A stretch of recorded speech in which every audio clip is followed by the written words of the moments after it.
Thanks to research and access to better treatments, largely facilitated by the work of the Leukemia and Lymphoma Society, survival rates for many blood cancer patients have doubled, tripled, and even quadrupled since 1960.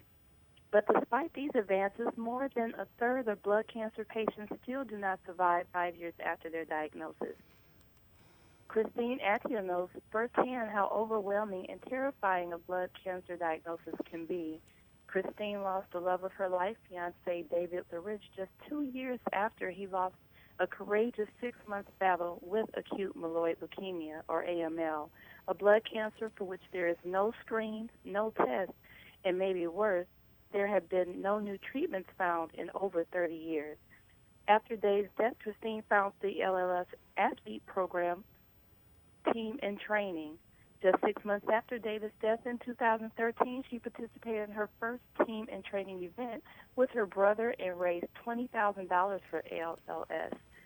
And 1 year later, her team on fire raised more than $250,000 to help find a cure for AML and all blood cancers, not someday, but today. To inspire and encourage others, today Christine is joining me with LLS President and CEO Louis J. DeGennaro during Blood Cancer Awareness Month to remind everyone that while breakthrough therapies are saving lives, work still needs to be done to find cures. Good morning. Thank you for joining me today. Good morning. Good morning, Makiba. So first, doctor, what are blood cancers and how are they different from other cancers? The blood cancers, leukemia, lymphoma, multiple myeloma, these are diseases that affect the cells in the blood, the bone marrow, and the lymph nodes. An American is newly diagnosed with a blood cancer every 3 minutes. And there are currently about 1 million, actually 1.2 million Americans living with the diagnosis of a blood cancer. One of the key things that distinguishes the blood cancers from other kinds of cancers is that we have no early test, no early screen or diagnostic test for the blood cancers. And so patients present to their physician with a fully engaged, full-blown disease. The Society has dedicated itself to making certain that there are therapies available and that patients have access to those therapies when they need them. Now, why is Blood Cancer Awareness Month important? And what is the Leukemia and Lymphoma Society doing to raise awareness and advance cures for blood cancers? Let me give you a fact that your viewers might find quite surprising. Taken together, the blood cancers, leukemia, lymphoma, multiple myeloma, they're the third largest cancer killer in the United States today. And given this fact and given how frequent the disease is diagnosed, we feel it's very, very important that people around the country know about the blood cancers and frankly know where to turn for information and support when one of these diseases comes into their family.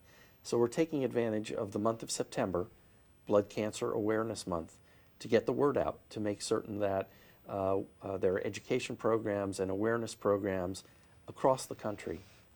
People know about these diseases and where to turn for help. Yes, absolutely. Christine, tell us about your journey as a caregiver and how you got involved with LLS. Sure. So, I think like many people related to cancer diagnosis, whether it be the patient or the caregiver or the family, it's unexpected, it's overwhelming, and it's scary. And there is just so much information out there that you don't know where to go, you don't know what to do, you don't know what this means, you don't know next steps. And that was exactly what we lived every day. Dave, my fiance, was just 26. Perfectly healthy, no signs, no indications, no warnings. And then one day he had a little pain in his calf, and the next week it was full blown all over his legs, and we rushed him to the ER, and that's where we find out that it's leukemia. It never crossed our minds that we would enter into this world of blood cancers. And I think, just living that with him every day and seeing the world of leukemia, it was unfortunately a very aggressive one called acute myeloid leukemia, AML, which in the last 30 years, it turns out, has not had much progress in terms of treatments or advancements in how to kick it. So we did everything we were told. We rushed him to get a bone marrow transplant, and nothing worked.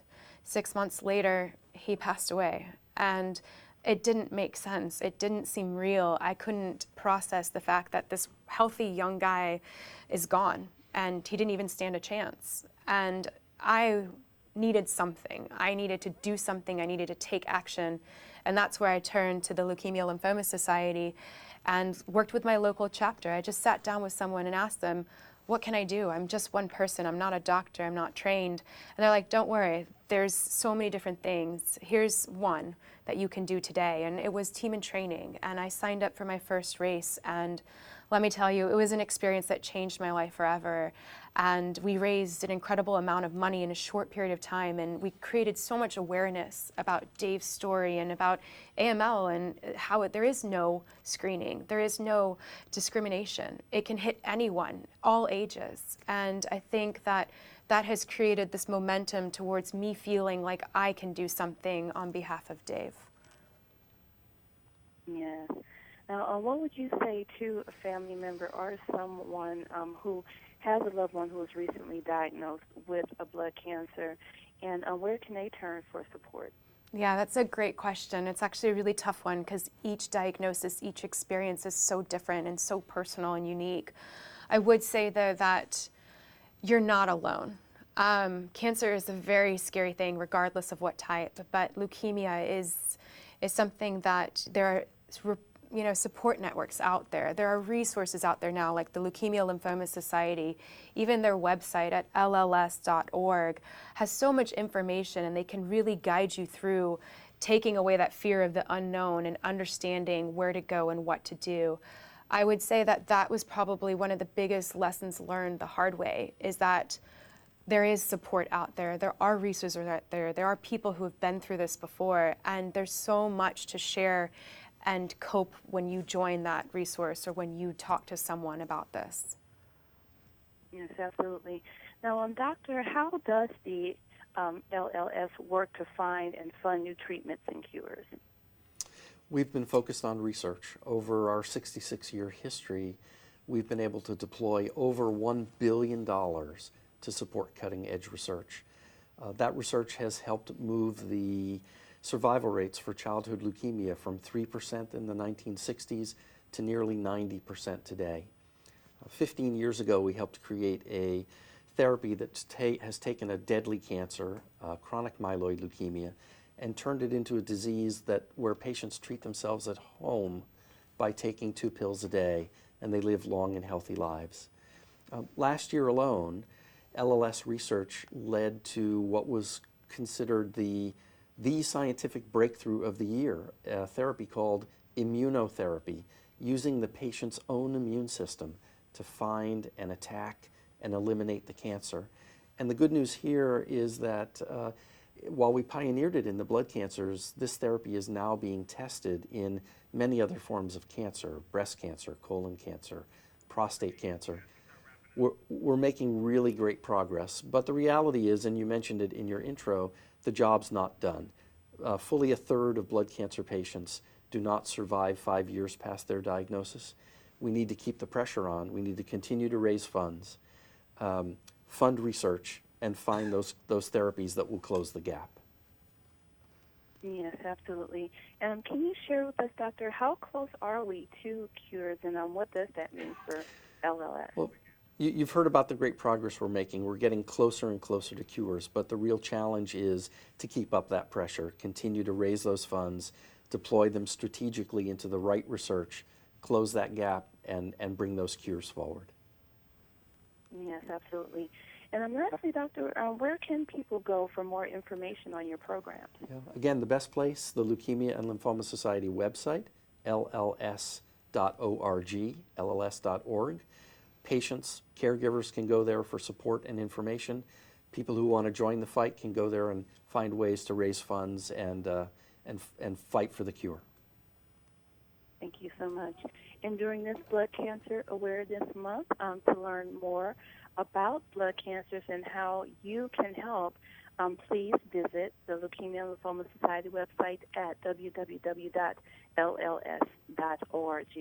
Thank you so much, Dr. Interesting. It's been a pleasure. Thank you for having you. us. Have a good day. You too.